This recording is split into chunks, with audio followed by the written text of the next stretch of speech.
नमस्कार। मैं राकेश गुणवंत ताम्हनकर आप सभी का मेरे इस वीडियो चैनल में स्वागत करता हूं। मित्रों, अभी अभी दिल्ली में एआई समिट का जो एक अधिवेशन सा था वो पूर्ण हो चुका है और उसमें आए हुए सभी विदेशी मेहमानों ने, विशेषकर सभी राष्ट्र प्रमुखों ने, उनके जो मंत्री थे उन्होंने भारत की बहुत प्रशंसा की है। सभी देशों का ये मानना है कि एआई के कार्यक्रम में अमेरिका और चीन के बाद भारत सबसे तीसरा सबसे प्रमुख तकनीकी रूप से उन्नत देश बन सकता है एआई के संबंध में, क्योंकि सभी जगह पर, जैसे कि फ्रांस के राष्ट्रपति ने कहा कि हर क्षेत्र में भारत का ही जो ज्ञानी लोग हैं वही की पोस्ट पर बैठे हुए हैं। तो एआई के क्षेत्र में बहुत शीघ्र भारत अत्यंत विकसित राष्ट्रों के पंक्ति में खड़ा होने वाले हैं और इसलिए सभी देशों के राष्ट्र प्रमुख हमारे प्रधानमंत्री जी का बहुत बहुत उनकी प्रशंसा कर रहे हैं। तो ये आखिर एआई है क्या? एआई का अर्थ होता है आर्टिफिशियल इंटेलिजेंस, यानी कृत्रिम बुद्धिमत्ता। अब ये कृत्रिम बुद्धिमत्ता कैसे होती है, तो इसका एक सीधा साधा मैं उदाहरण यदि आपको बताऊं, तो सभी के पास मोबाइल होता है। आप सभी मोबाइल के ऊपर अपने पसंदीदा जो भी कार्यक्रम है वो देखते रहते हैं, वीडियो देखते रहते हैं। तो जैसे अभी आप मोटिवेशनल वीडियो देख रहे हैं और यदि वो मोटिवेशनल वीडियो आपको पसंद आने लगेगा, तो आप देखेंगे कि उससे मिलते जुलते और मोटिवेशनल वीडियो आपको आपके मोबाइल के ऊपर नज़र आने लगेंगे। आप सोचेंगे कि शायद जहाँ से ये गूगल ऑपरेट हो रहा है, गूगल सॉफ्टवेयर ऑपरेट हो रहा है, वहाँ कोई व्यक्ति बैठा होगा जो हमें देख रहा है कि हमें क्या पसंद है, क्या नापसंद है, और उसके अनुसार हमारे मोबाइल में हमारी पसंद के अनुसार वीडियो हमको देखने के लिए मिल रहे। तो ऐसा बिल्कुल भी नहीं है। ये सॉफ्टवेयर में एआई जनरेटेड है, जिसके कारण वो स्वयं ये देखता है कि किस व्यक्ति को क्या पसंद है और उसके अनुरूप उसको पसंद आने वाले वीडियो उस मोबाइल में उसको भेजे जाते हैं। इसको कहते हैं आर्टिफिशियल इंटेलिजेंस। सोचिए, 1980 के बाद तकनीकी प्रगति कितनी तेजी से बदलती जा रही है। हर 5 साल में कुछ नया परिवर्तन हो जाता है। विज्ञान इतना आगे बढ़ चुका है और इतनी तेजी से प्रगति कर रहा है कि कभी कभी मैं सोचता हूँ कि जो बचपन में हम कॉमिक्स में पढ़ते थे वो भी शायद भविष्य में जाके सच होता हुआ दिखाई देगा। मुझे याद है बचपन में जब मैं कॉमिक्स पढ़ता था तो उसमें एक टाइम मशीन होती थी जिसमें व्यक्ति बैठकर पीछे कई साल पीछे चला जाता था और वहाँ अपने संबंधियों से मिलता जुलता था। हो सकता है आने वाले भविष्य में ये भी संभव हो। और अभी तो हम मंदिरों में जाके भगवान के विग्रह का दर्शन करते हैं, मगर एक समय ऐसा भी आ सकता है कि टाइम मशीन लगी हो, उसके बहुत टिकट जो हैं काफ़ी महंगे टिकट हों और लंबी कतार लगी होगी। और जैसे आप भगवान राम से यदि मिलना चाहते हैं तो आप टिकट लीजिए, टाइम मशीन में बैठिए, वो आपको त्रेता युग में पहुंचा देगा। हो सकता है आप अरण्य कांड में पहुंच जाए और किसी पेड़ के पीछे से छिप कर देखें कि भगवान श्री राम, लक्ष्मण और सीता जी आपके सामने से गुजरते हुए चले जाएं। या हो सकता है कि भगवान श्री राम अपने राज दरबार में बैठे हैं और एक आम नागरिक की तरह आप दूर से कहीं भगवान श्री राम के दर्शन कर सकेंगे। क्या ऐसा होगा? क्या हम अपने पूर्वजों से टाइम मशीन में जाकर उनसे मिल सकेंगे? क्या ये संभव हो सकता है? आपको क्या लगता है? कमेंट बॉक्स में जाके अवश्य अपने कमेंट दीजिए। तो चलिए आज का पॉडकास्ट हम प्रारंभ करते हैं। संत रामदास स्वामी द्वारा रचित श्री सार्थ दास बोध का सगुण परीक्षा भाग 12। पिछले इसमें हमने देखा था कि जब दंपत्ति को अपना वंश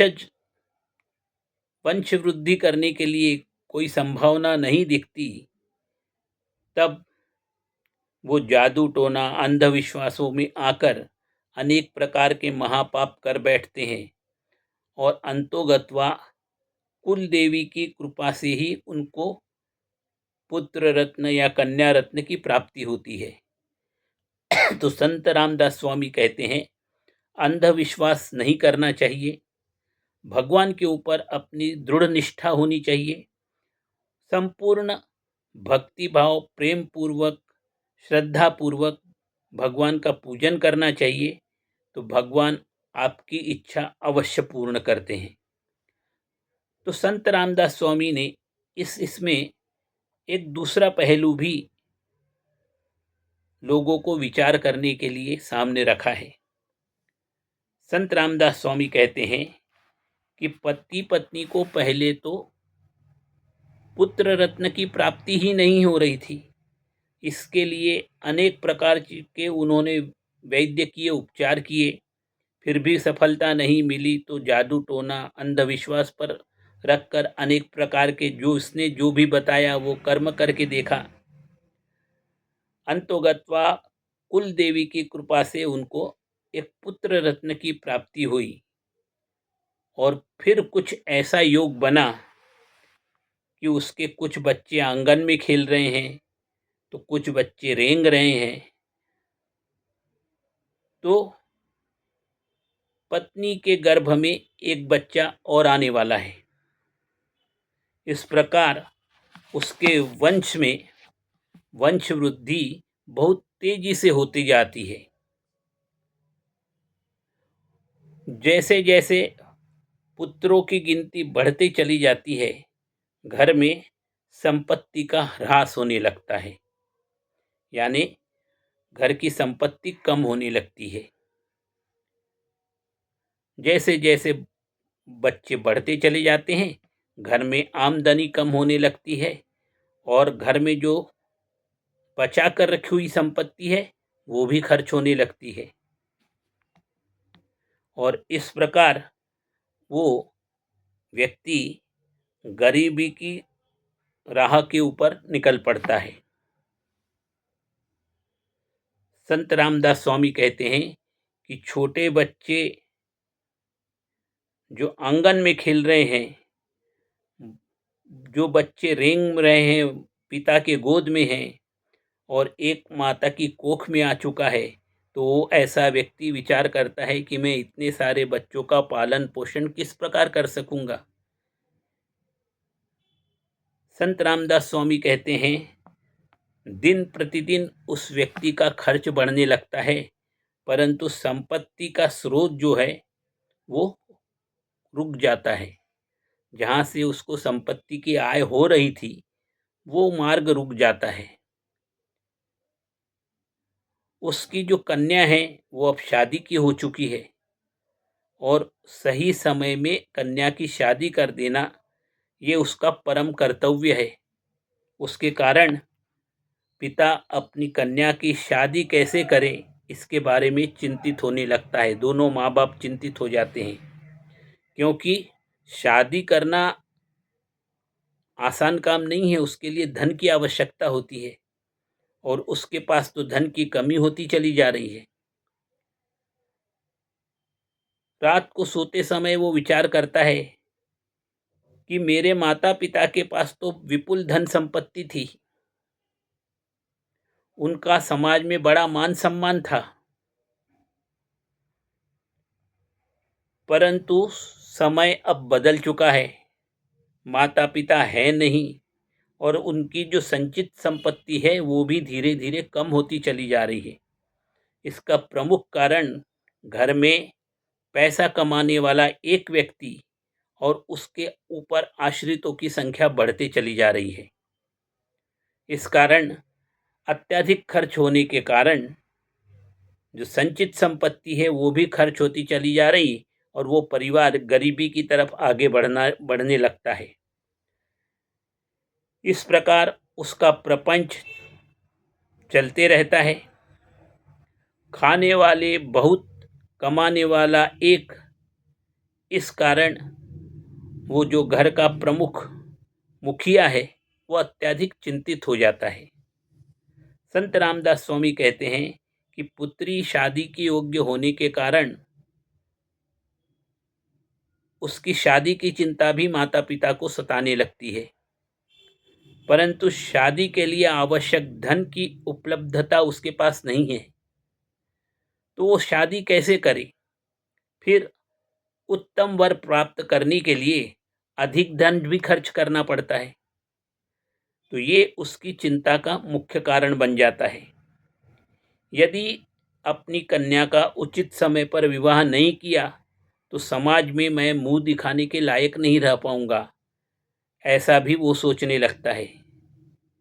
इस जन्म में ये दरिद्रता और इतने सारे बच्चे, मैं अपना कर्तव्य पूरा करूं तो कैसे करूं।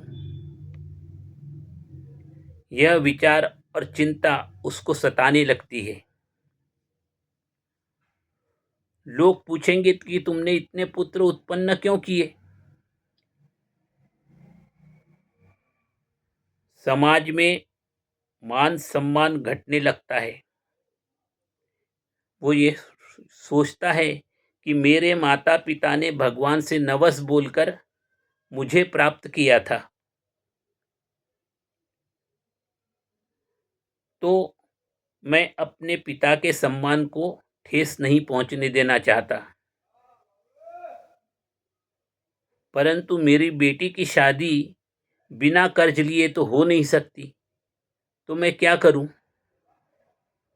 संत रामदास स्वामी कहते हैं, पूर्व जन्म में, पूर्व समय में जिसने जिनसे जिन व्यक्तियों से उस मुखिया ने जो कर्ज लिया था वो अभी तक पूरा चुकाया नहीं था। इसके कारण नया कर्ज मिलने की भी संभावना नहीं थी। घर की संपत्ति के अलावा और भी जो प्रमुख वस्तुएं थी वो उसने पहले ही साहूकारों के पास गिरवी रखी थी। तो ऐसी स्थिति में बेटी की शादी के लिए उसको कर्ज कैसे प्राप्त हो सकता है। इसी चिंता में उस कन्या के माता पिता दिन प्रतिदिन अत्यधिक चिंतित होते चले जाते हैं। संत रामदास स्वामी कहते हैं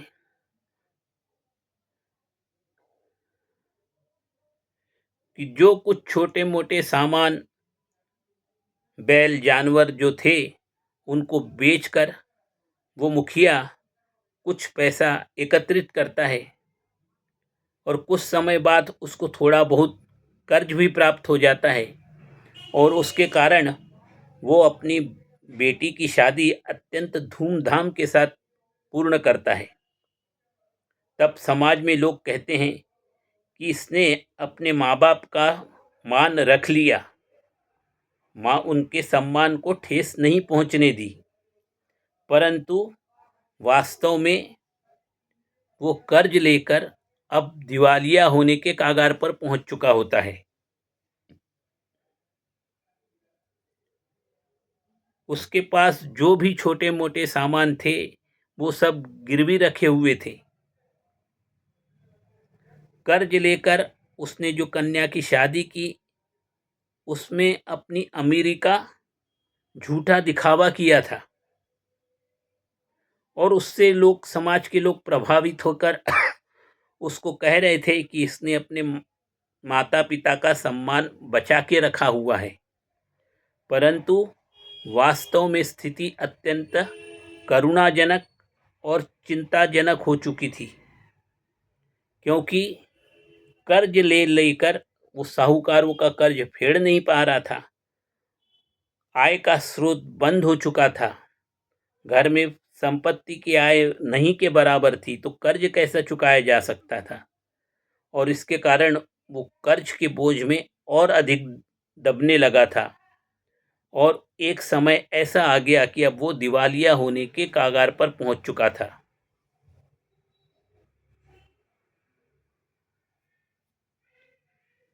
जब दिवालिया होने की नौबत उस मुखिया पर आई और उसने देखा कि मैं किसी भी प्रकार से इन साहूकारों का कर्ज तो चुका नहीं सकता, तब एक दिन रात में अचानक वो अपना घर द्वार छोड़कर अन्यत्र कहीं जाने के लिए घोड़े पर सवार होकर गांव के बाहर निकल पड़ता है। तो आज का ये पॉडकास्ट आपको कैसे लगा, कृपया कमेंट बॉक्स में जाके अपने कमेंट अवश्य लिखें। याद रखिए, मेरे पॉडकास्ट को आप अवश्य लाइक करें, सब्सक्राइब करें और शेयर भी करें। मेरा ये अनुरोध आप अवश्य ध्यान देकर मेरे इस चैनल को आप अवश्य सब्सक्राइब करेंगे, ऐसी मैं आशा करता हूँ। तो आज का पॉडकास्ट यहीं तक। जय श्री राम। धन्यवाद। जय जय रघुवीर समर्थ।